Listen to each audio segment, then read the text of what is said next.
हर रोज एक नई कहानी देखने के लिए चैनल को सब्सक्राइब करें और बेल आइकन दबाना ना भूलें। भारती अपनी पड़ोसन नंदिनी के घर बात करने गई थी और बातों बातों में भारती अपनी पड़ोसन नंदिनी से कहती है, अरे कुछ भी कहो, लेकिन आज तक मैंने तुझ जैसी बेवकूफ पड़ोसन नहीं देखी। भारती तू फिर शुरू मत हो, फिर बदतमीजी करने लग रही है। तू सुधर जा, तेरे ही भले के लिए बोल रही हूँ। तू होती कौन है मुझे सुधरने के लिए बोलने वाली? अरे मैं वैसे ही बहुत सही हूँ, तू खुद को देखना। ठीक है, मेरी गलती हो गई, पता नहीं मैं क्यों तुझसे बात करने लग गई, माफ कर मुझे। सच में बेवकूफी है तू। अरे कभी तो समझदारी वाली बात कर लिया कर, टैक्स नहीं लगता है। मैं कुछ बोल नहीं रही हूँ तो तू कुछ भी मत बोल, अपनी गलती भी कभी मान लिया कर। मेरी क्या गलती है? अरे मैं तेरी पड़ोसन हूँ, अब मैं नहीं समझाऊंगी तुझे तो कौन समझाएगा? एक तो तेरे ही भले के लिए कुछ बोलो, लेकिन तुझे उसमें भी परेशानी है, पागल कहीं की। बस कर तू, अब पागल मत बोल। मैं भी तुझे अच्छे से जानती हूँ, बिना बात के लड़ाई करना तो तुझे अच्छे से आता है। हर किसी से बदतमीजी जो कर रही होती है। मैं और बदतमीजी करती हूँ? अरे पूरे मोहल्ले में किसी से भी पूछ ले, और अगर कोई ये बोल दे कि मैं बदतमीजी करती हूँ तो मान जाऊंगी तुझे कि तू सच बोल रही है। मुझे तुझसे बात ही नहीं करनी, बात बात पे तू बदतमीजी करने लगती है। पता नहीं तेरी बहू का क्या होगा, उसके साथ भी तू ऐसे ही बदतमीजी करती रही हो। भारती नंदिनी के साथ भी बहस करने लगती है। नंदिनी बार बार उस लड़ाई को वहीं खत्म करने के लिए बोलती है, लेकिन भारती बार बार बात को खींचा करती। भारती की बदतमीजी से पूरा मोहल्ला अच्छे से वाकिफ था, क्योंकि भारती का स्वभाव भी ऐसा था कि वो प्यार से बात करती तो भी लोगों को यही लगता कि भारती बदतमीजी कर रही है। भारती अपने बेटे के साथ रहा करती थी। भारती के बेटे की अभी तक शादी नहीं हुई थी, इसीलिए भारती घर में अकेली पड़ जाती है।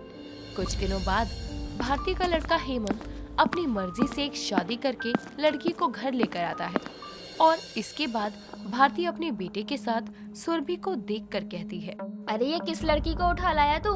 घर है ये मेरा, कोई धर्मशाला नहीं है जो किसी भी राह चलती को उठा लाएगा।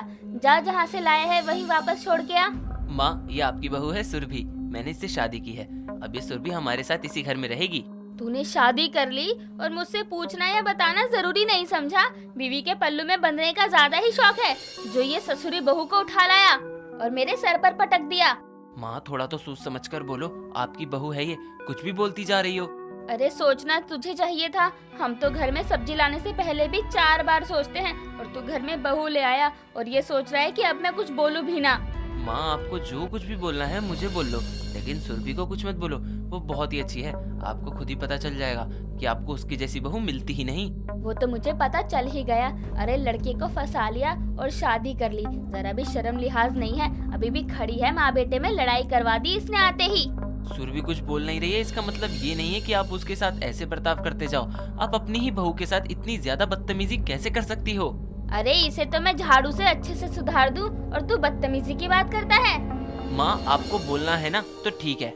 हेमंत जी कोई बात नहीं, माँ जी का गुस्सा सही है, इसलिए आप क्यों उनसे इतनी ऊंची आवाज में बात कर रहे हो? हम धीरे धीरे माँ जी को मना लेंगे ना। सुरभि हेमंत को चुप तो करवा देती है, लेकिन अपनी बदतमीज सास का मुंह बंद नहीं करवा पाती। वो सुरभि को बहुत बुरा भला कहती है, लेकिन सुरभि इतनी भोली और संस्कारी थी कि वो अपनी सास की किसी भी बदतमीजी का पलट कर जवाब नहीं देती। कई दिनों तक ऐसा ही चलता है। कुछ दिनों बाद सुरभि भारती के लिए चाय लेकर आती है और उसे देती है। भारती जैसे ही चाय पीती है, मुंह बनाते हुए चाय वहीं थूक देती है और चाय का कप भी गिरा देती है, और सुरभि से कहती है, ये चाय होती है? अरे करम जली, तुझे तेरी माँ ने क्या चाय तक बनाना नहीं सिखाया? माँ जी जैसे चाय बनाते हैं, मैंने भी तो वैसे ही चाय बनाई है, कोई कमी है क्या चाय में? कमी?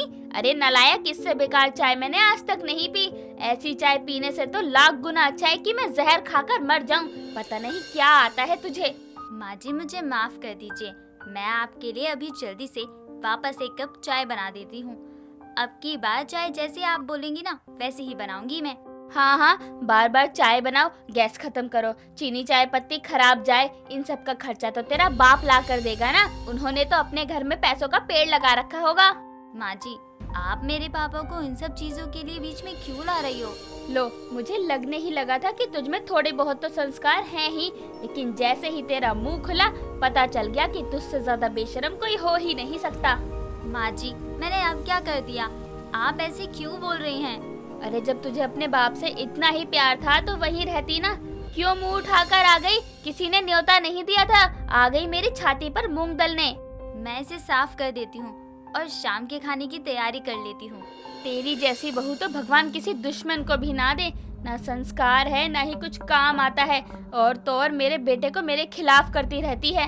भारती बिना किसी बात के अपनी बहू को सुनाती रहती, और ये एक बार की बात नहीं बल्कि रोज का था। भारती छोटी छोटी वजह ढूंढकर अपनी बहू के साथ बदतमीजी करने लगती और बाद में उसे ही बदतमीज बोलती। ऐसा ही कई दिनों तक चलता है। कुछ दिनों बाद भारती और सुरभि अपने घर के बाहर खड़े थे।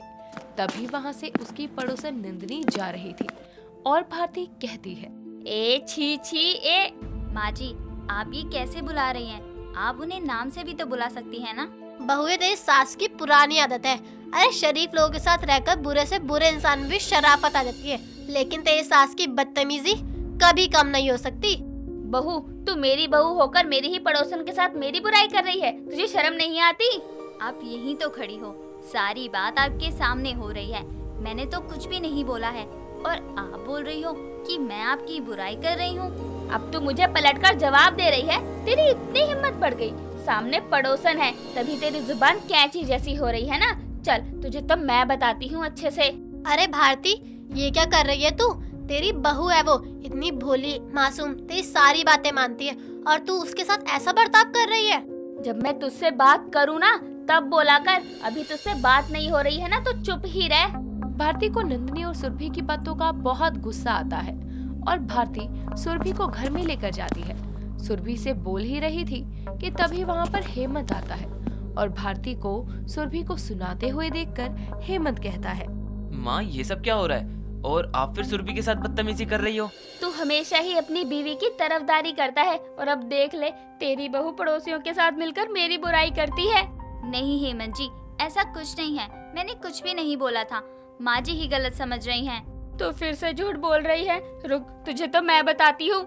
भारती इतना बोलकर सुरभि को जोर से थप्पड़ मारती है। तभी वहाँ पर नंदिनी आती है और ये सब देखकर नंदिनी कहती है, बेटा तेरी माँ झूठ बोल रही है। भारती की बदतमीजी इतनी बढ़ गई है, उसको संस्कारी बहू मिली है लेकिन फिर भी उसको कुछ दिखाई नहीं दे रहा। अरे भारती के बारे में मैंने बोला था, बहू ने तो कुछ बोला भी नहीं, फिर भी उसे सुनना पड़ा। माँ मुझे ये तो पता ही था कि आप बदतमीजी करती हो, लेकिन ये नहीं पता था कि आपकी बदतमीजी इस हद तक बढ़ जाएगी। अब मैं यहाँ आपके साथ नहीं रह सकता। ये क्या बोल रहा है तू? मान रही हूँ कि ये सब मेरी गलती है, लेकिन तू मुझे छोड़कर तो मत जा। सही बोल रहा हूँ मैं। सुरभि तुम चलो मेरे साथ, आपकी बदतमीजी अब मैं और नहीं देख सकता। हेमंत इतना बोलकर वहाँ से चला जाता है। भारती को अपनी गलती का एहसास था, लेकिन अब काफी देर हो चुकी थी, इसीलिए अब भारती अपने किए पर पछता रही थी।